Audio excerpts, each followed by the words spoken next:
We finally bought our dream house, complete with a sprawling oak and a friendly suburban street. But before the moving truck even left, our new neighbor had called the police, not realizing who she was actually reporting. The first thing I noticed was the oak tree. It was magnificent, a giant sentinel standing guard over the front lawn of what was now, finally, our house. Its branches stretched out like welcoming arms over the two-story colonial, dappling the freshly cut grass with shifting patterns of sunlight. After 15 years of living in city apartments, breathing recycled air and mistaking sirens for lullabies, this was it. The dream. A yard for our daughter Maya to play in, a garage for my project car, and enough space between us and our neighbors to feel like we could breathe.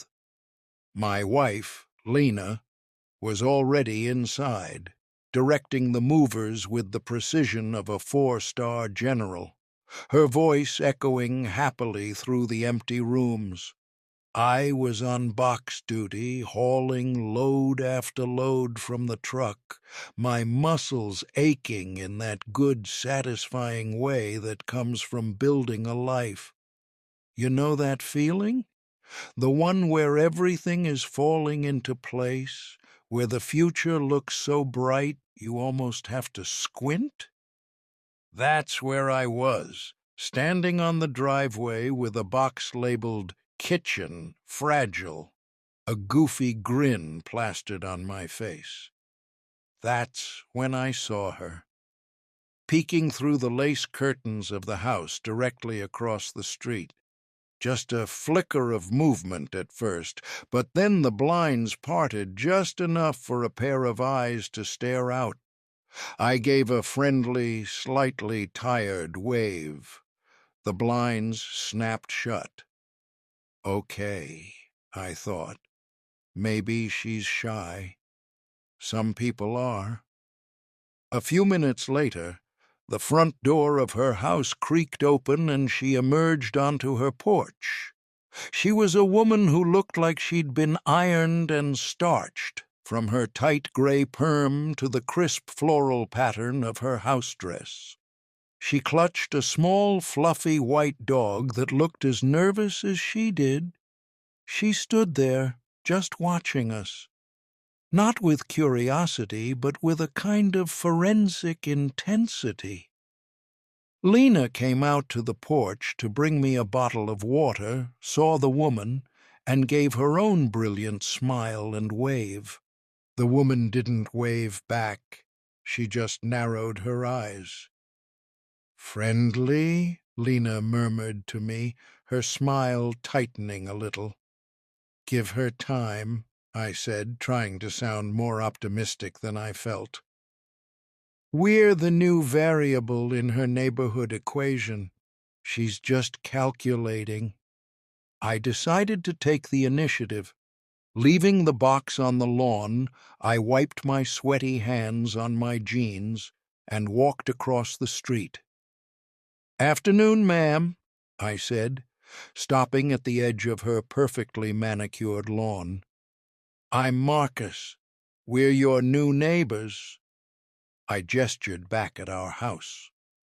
She looked me up and down, a slow, deliberate appraisal that made the hair on my arms stand up. The little dog let out a pathetic yip. "The movers," she stated. It wasn't a question. A familiar knot tightened in my stomach, the one I'd been dealing with my whole life. I forced a calm, even smile. "No, ma'am. We're the owners. The movers are the guys in the big truck. We just bought the place from the Hendersons." Her face pinched, as if she'd bitten into a lemon. "Oh," she said. The single syllable was loaded with a universe of meaning. "Right. Well, This is a very quiet neighborhood. We like to keep it that way." The implication hung in the air, thick and suffocating. I nodded slowly. "We're a quiet family, looking forward to settling in."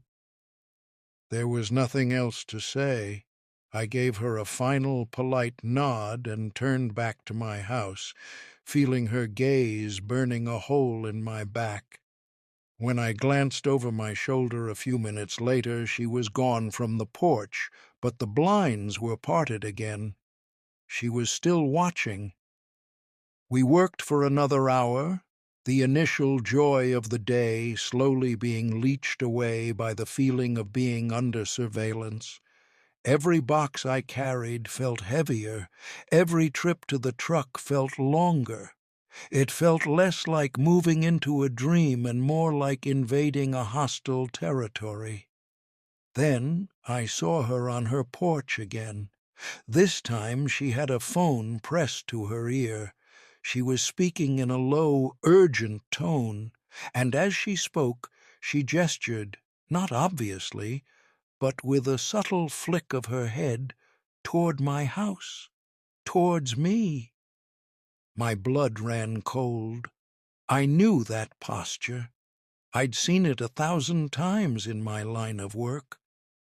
Lena came to stand beside me, her hand finding mine. "What is she doing?" she whispered. I didn't have to answer. We both knew. The quiet hum of our moving day was suddenly shattered by a sound that made my stomach drop to my feet. It started as a distant wail, growing closer with terrifying speed. A siren, not just one, but two.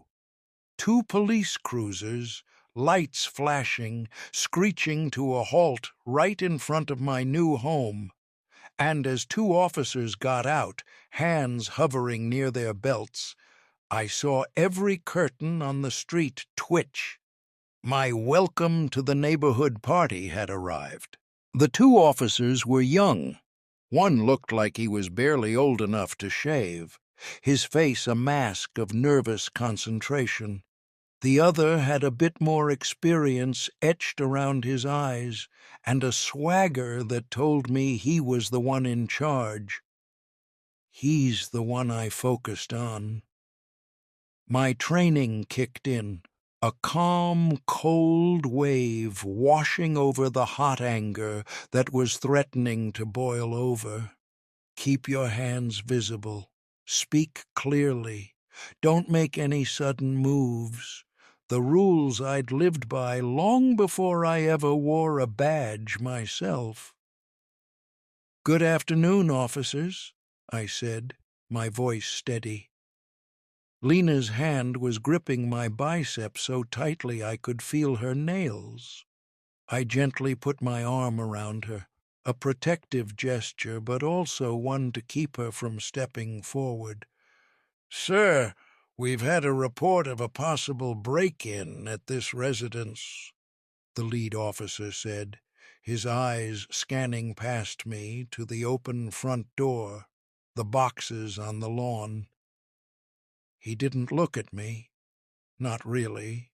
He looked at the situation. "There must be some misunderstanding," I said, forcing a placid tone. "My wife and I just bought this house. We're moving in today." From across the street I could see the neighbor, let's call her Carol, had taken a few triumphant steps onto her lawn. She folded her arms across her chest, a smug little smile playing on her lips. She was the one who made the report. Of course she did. The younger cop spoke up. "Can we see some ID, sir? And proof of ownership?" My heart sank. My wallet, containing my driver's license and my badge, was in the pocket of a jacket packed in a box labeled "Closet," which was currently buried somewhere in the back of the moving truck. My briefcase with the closing documents was on the kitchen counter inside the house. "My identification is packed away at the moment," I said slowly and clearly. "The moving truck is a bit of a mess, but the closing documents are on the kitchen counter right inside the door, if you'd like to see them." The lead officer's jaw tightened. "I'm not comfortable with you going inside the house right now, sir." I felt a flash of pure, unadulterated rage. Not comfortable with me going into my own house? I was standing on my own driveway, being treated like a criminal while the woman who made the false report watched the show from her lawn chair. The entire street had become a gallery of silent watching windows. My movers had stopped working, standing by their truck with expressions of disbelief. My daughter Maya's face appeared in the upstairs window, her eyes wide with confusion and fear. That was the spark. "Sir, I need you to put your hands on the moving truck where I can see them," the lead officer said, his voice hardening. He unsnapped the keeper on his holster. It was a subtle gesture, but it screamed volumes.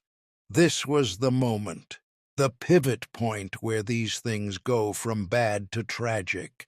I could comply, suffer the humiliation of being frisked on my own property in front of my wife, my daughter, my new neighbors. Or I could push back.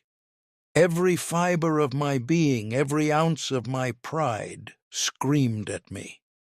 But my training, the years of seeing how fast these encounters could spiral, urged caution. But then I thought of Maya, watching from that window. What was she learning from this? To be afraid in her own home? To shrink herself down when confronted by ignorance? No. Not on my watch, not on day one. I took a slow, deliberate breath. I didn't raise my voice. I didn't move a muscle. I just looked the officer directly in the eye, letting the mask of the friendly new neighbor drop completely. The man he was looking at now was someone else entirely. "Officer," I said, my voice quiet, but carrying an authority that made both of them pause. "What's your name and badge number?" He blinked, thrown off balance.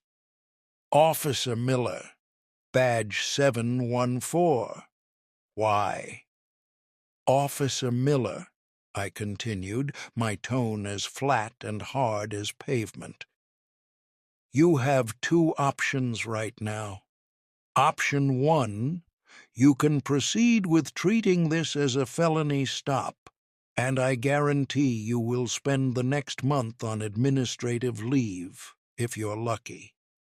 Option 2, you can get on your radio and call your shift commander. Tell him Marcus Thorne is at 124 Oak Street. Tell him the new chief of police has just met his neighbor." The silence that followed my words was profound.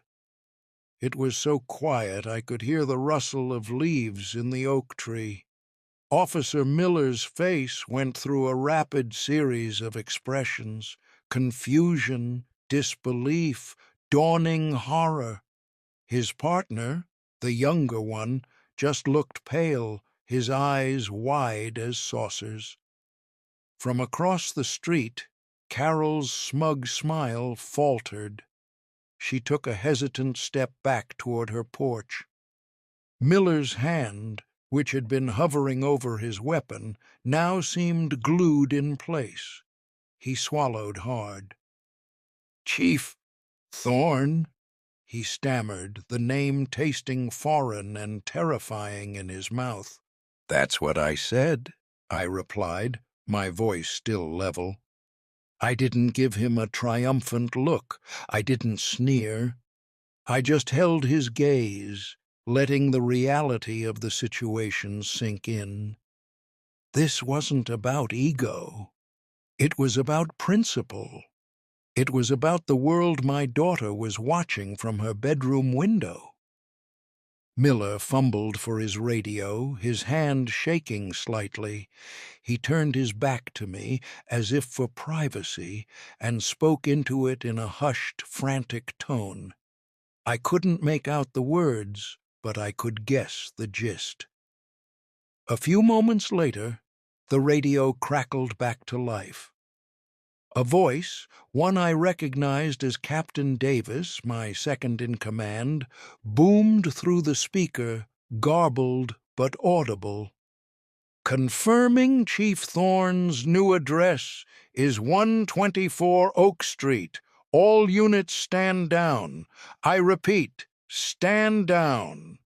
Miller, what the hell is going on over there?" Officer Miller looked like he wanted the earth to open up and swallow him whole. He turned back to me, his face beet red. "Chief, sir, I am so sorry. We had a 911 call. A woman reported. She said there were two strange men carrying things out of the house." "Carrying things into the house, you mean?" I corrected him gently. "It's called moving in." I looked pointedly across the street. Carol had now fully retreated to her porch, clutching her little white dog like a shield. She wouldn't meet my eyes. "Yes, sir. Of course, sir. My deepest apologies," Miller mumbled, looking at the ground. I let the silence hang for another moment before nodding. "It's been a long day for all of us. Why don't you and your partner head back to the station? We'll talk about this on Monday, at my office." The mix of terror and relief that washed over his face was something to behold. "Yes, Chief. Thank you, Chief." They practically scrambled back into their cruisers and sped away, leaving a surreal quiet in their wake. The watching curtains on the street snapped shut one by one. The show was over. Lena let out a breath she'd been holding for what felt like an eternity and sagged against me. I held her tight. "Welcome to the suburbs," I murmured into her hair. She pulled back, a weary but defiant smile on her face. "Well, you certainly know how to make an impression." Just then, my new front door opened and my daughter Maya came running out, her little face creased with worry. "Daddy, are those policemen gone? Are we in trouble?" I knelt down and pulled her into a hug, breathing in the sweet scent of her shampoo. "No, sweetie, we're not in trouble. Everything is okay." I looked over her head, back across the street. Carol was still on her porch, pretending to fuss with a potted plant. Our eyes met for a fraction of a second. There was no apology in her gaze, just a kind of sullen resentment. But as I looked back at my house, at Lena standing on the porch, at Maya holding my hand, I felt a new kind of resolve settle over me. This wasn't just a house anymore. This was my home. This was my community, and I was its chief of police. It was my job to protect and serve everyone in this town, even the people who looked at my family and saw a threat. I knew right then that I had a lot more work to do than just unpacking boxes. My first order of business, come Monday morning, would be a new mandatory training initiative for the entire department. Community policing, de-escalation, and implicit bias. As for Carol, I'd deal with her later. I'd be the best neighbor she ever had. I'd wave every morning. I'd bring her cookies at Christmas. I would, with relentless and cheerful determination, prove her wrong, because this was our home now, and no amount of prejudice was going to change that. I squeezed Maya's hand and smiled. "Come on," I said, leading my family up the walkway. "Let's go inside. We've got a lot of unpacking to do."